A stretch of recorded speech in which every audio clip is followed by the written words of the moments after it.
महाकालेश्वर मंदिर सभी ज्योतिर्लिंगों में इसे बेहद खास स्थान प्राप्त है।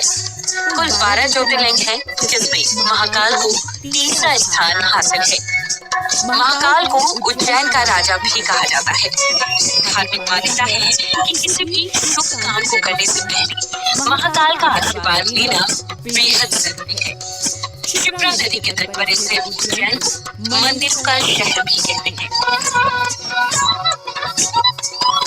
आज हम आपको इस मंदिर से जुड़ी कुछ बेहद रोचक और खास बातें बताने वाले हैं। चलिए शुरू करते हैं।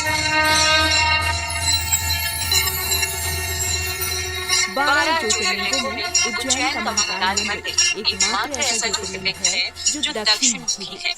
दक्षिण दिशा का स्वामी यमराज है, जिसे काल का स्वामी भी कहते हैं। इसलिए इस ज्योतिर्लिंग को महाकाल मंदिर कहा जाता है। हर सोमवार को निर्वाणी अखाड़ा के साधु संतों के द्वारा महाकाल मंदिर में भस्म आरती की जाती है।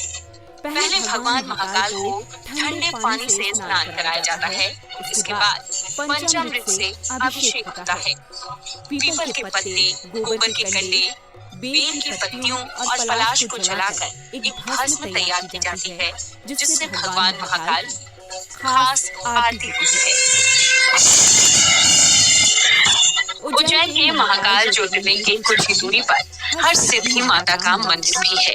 इसे 51 शक्तिपीठों में एक माना जाता है। ज्योतिर्लिंग और शक्तिपीठ के इतने करीब होने की वजह से इस मंदिर का महत्व और भी बढ़ जाता है। महाकालेश्वर ज्योतिर्लिंग मंदिर हजारों साल पुराना है। कहा जाता है कि मंदिर परिसर का विस्तार राजा विक्रमादित्य ने अपने शासनकाल में करवाया था।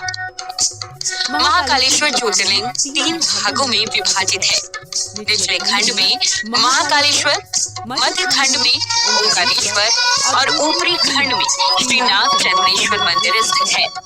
श्रीनाथ चंद्रेश्वर मंदिर के दर्शन केवल नाग पंचमी के दिन होते हैं और इस दिन भक्त दूर दूर से नाग चंद्रेश्वर शिवलिंग के दर्शन करने आते हैं। महाकाल को उज्जैन का राजा भी कहा जाता है। धार्मिक मान्यता के मुताबिक विक्रमादित्य के शासन के बाद यहाँ कोई भी राजा रात भर नहीं रहा। कहा जाता है कि जिस व्यक्ति ने भी साहस किया वो मारा गया। इसलिए आज तक कोई भी सीएम या पीएम उज्जैन में रात नहीं गुजारता। आकाशी तास्किलिंगम पाताले हट्टेश्वरम मृत्युलोके च महाकालम त्रैलिंगम नमोस्तुते। शिव जी के इस मंत्र के मुताबिक संसार में 3 ही लोक हैं, आकाश, पाताल और मृत्यु। आकाश लोक का स्वामी है तारकलिंग, पाताल का हाटकेश्वर और मृत्यु लोक का स्वामी महाकाल को कहा गया है।